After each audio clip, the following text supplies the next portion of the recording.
You're listening to The Builder's Mindset with Mike DiGiovanni, presented by Amazing Mindsets. You know what blows my mind? We keep hearing people talk about the affordability crisis like it's some mysterious cosmic force that nobody can control. Rates, prices, inflation, supply, all that's real. I get it. I'm not denying any of that. But here's the uncomfortable truth that nobody in the industry, or let me phrase that, very few people in the industry really want to talk about and say out loud. Builders create unaffordable homes all the time, long before a buyer ever walks into the sales office. It happens at the drafting table. It happens in product development, and it definitely happens when you skip the constructability process and hope your trades can figure it out in the field. Oh, we'll figure that out at the walk, they say. And then it all hits at once. Margins blown, buyers priced out, field teams frustrated, and everyone acts shocked. Today, we're talking about why affordability is the number one constraint in housing and why your margins depend on fixing your own processes, your own product, and not blaming the market. This is the Builder's Mindset. Let's get into it. So why do I just hammer this ad nauseum? Why? Because the cost to build the house that you put on that lot that you covet is anywhere between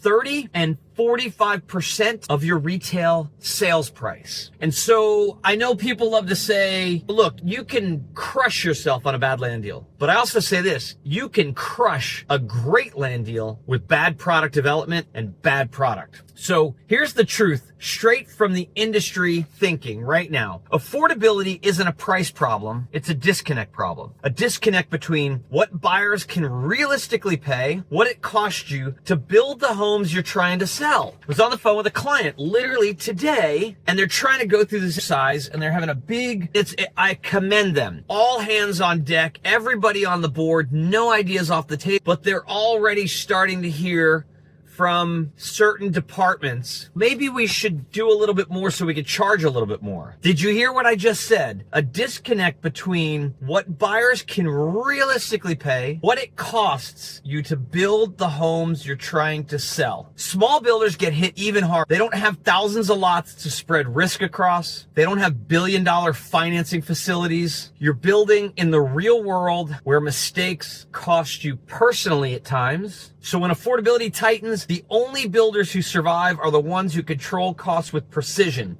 And that brings us to the most overlooked tool in the entire industry. Just remember all the data that's coming out. And the guys in the team at Resi Club put some really good data out recently about Lennar and where their prices are relative to the highs at 2022, what their and net because of what their incentives are. Private builders, smaller builders, you cannot afford to go a whole other year of giving $30,000, $40,000, $50,000 in incentives just to move houses, to move inventory. So constructability is the affordability weapon. And yes, it takes effort. Yes, it takes upfront time planning. And yes, it's going to take getting your whole team, sales and marketing on board with maybe a few less gingerbread items on the outside, some spec differentials on the inside they're not used to. Maybe some things are optional now that used to be standard. Yes, you're going to have to get your construction team involved with, maybe we've got to hire that trade that we didn't like before, that maybe he doesn't have the best scheduling facility. Maybe we actually have to start using our scheduling tools. That's a podcast for another day, and help these trade partners to be able to trust the schedule that's in the systems. So listen, let's start by mastering constructability. If you want to build homes that people can actually afford and protect your margin, you have to stop designing in a bubble. The bubble of, it's the builder's bubble of a division president designing the house that he or she wants to buy. Your biggest construction inefficiencies are built into your plans before you even start bidding. And then you want to go beat your trades up.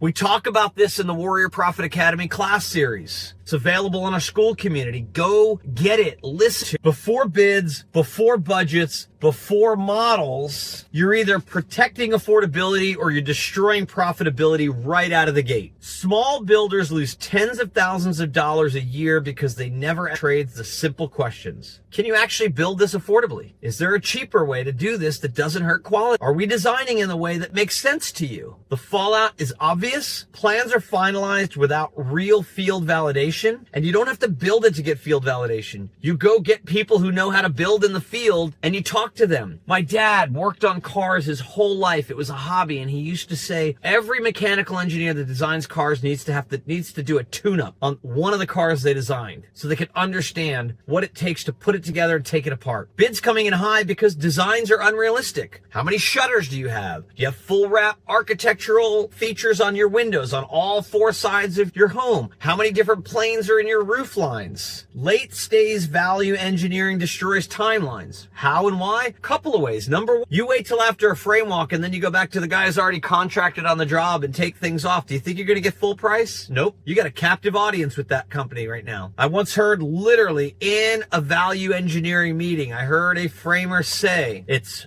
$5 to add it and $50 to take it away. The concept, you put it all in up front, it's $500. Everybody's putting it in. Then when you go to take it out and want money back after you've already contracted with somebody, you get pennies on the dollar back. Trades frustrated because their expertise was never even considered. All that creates unaffordable homes. Not because you're trying to be fancy, but because the process you have is either broken or non-existent. Now let's flip that script for a minute. Here's the winning playbook. Here's where high-performance builders separate themselves from the pack. They follow a process that looks like this. Trades review the plans before the first bid cycle. They use standardized feedback systems. They hold a real meeting where builders and trades collab, and they track all changes using a clear green, yellow, red method. What do I mean by that? We go into this in deeper detail in the Warrior Profit Academy classes, but I'll just tell you right now, here's what it is. Green, no-brainer, do it. Yellow, sounds like a good idea, needs more follow-up and information. Red, we can't do it, and here's why, okay? They end up with a 99% complete bid set that's pretty darn value engineered and is going to give them the best shot at building the best product for the best price. I did a walk once using this process in a California market. We walked around, and even after we really were patting ourselves on the back for how good we did, we asked the framing foreman, what did we miss? And he looked at us like we were nuts. He said, what do you mean, what did we miss? We said, we're not perfect. We know we're going to miss something, and there are some things after we build it. What did you miss? He said, I really don't like the hip roofs. Then we explained them because we spray foam the attic insulation, that when you spray foam your attic decks as a form of getting your energy requirements, you're better off doing a hip roof and paying the upfront money for the trusses, a little bit extra for the install, and a little bit more for the roof waste and the sheathing waste, because you don't have to spray foam that whole gable end. But we were never satisfied with what we did because we know we can always do better, okay? So the results speak for themselves. You could easily get over $2,500 saved per home from simple corrections. Faster approvals because you've dialed in the plans ahead of time. Faster model builds because most of the trades have taken a look at it. Here's what I tell people. You don't have to pick one trade. People are like, what trade do I pick? How do I know if I'm going to get the work? What? If that's your best trade and they're putting their best effort at it, they're most likely going to get the work because now they're going to get their bid done faster. They know all of the secrets. They know all the changes. So you're going to get faster model builds because the plans are constructability filtered to not just be cheaper, but to build quicker. You're going to get fewer RFIs throughout the build process. You're going to get more predictable cost control, and you're going to get lower stress in the field because everybody's going to realize that these are easier to. This is not a theory. This is math that we've done for multiple builders. And if you're a small builder, that's the difference between staying profitable and getting wiped out the next time the market shifts, or this market doesn't recover as quick as you'd hope, or the interest rates don't drop as fast as you'd like. So stop hoping, because hope ain't a strategy, and start doing what you can do. Constructability isn't a task. It's the margin protection system that fuels affordability. All right, let me say this as plainly as possible. If you're not holding constructability meetings, you're willingly walking into a gunfight with a butter, not a butcher knife, a butter knife. okay? You're letting cities tell you what to change, but not your own trades. You're letting designing complexity and then getting mad when complexity is expensive. You're talking about affordability, but you're skipping the one thing that actually makes homes affordable that you can control: reducing cost without reducing value. At some point, we've got to stop pretending this is complicated, because it's not. Get your team in a room, and get your trades in a room, fix the plans before you submit, before you pour a slab, before you snap lines, before you deliver a lumber pack and set trusses. That's how serious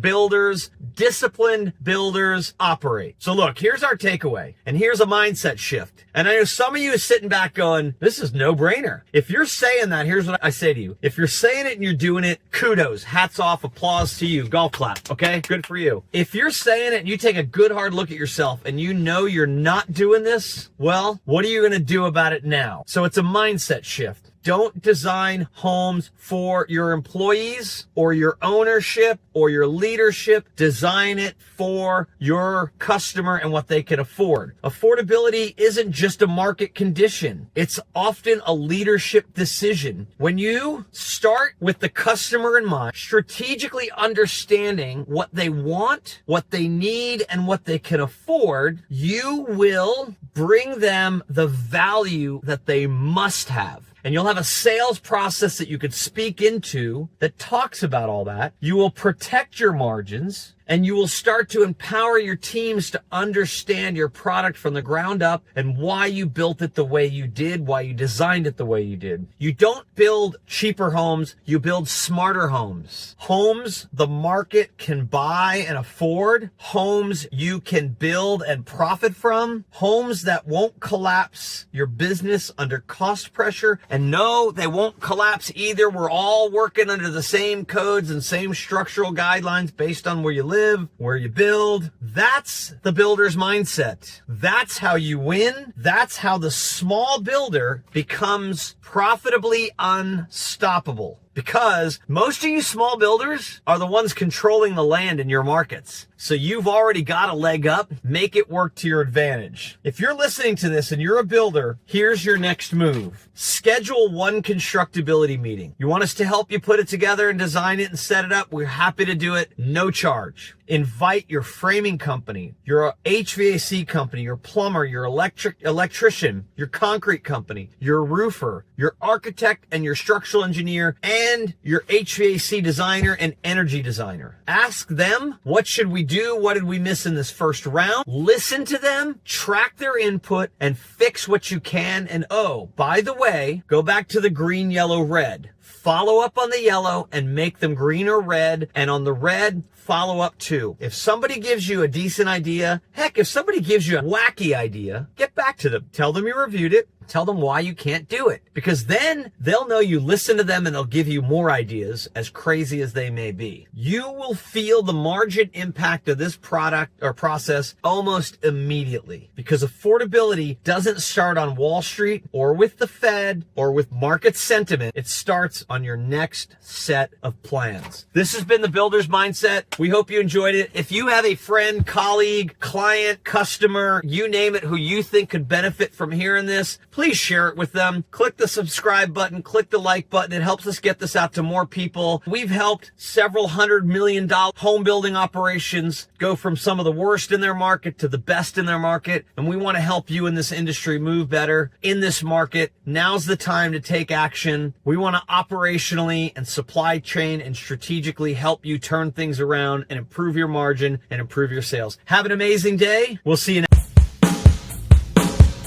You're listening to The Builder's Mindset with Mike DiGiovanni, presented by Amazing Mindsets.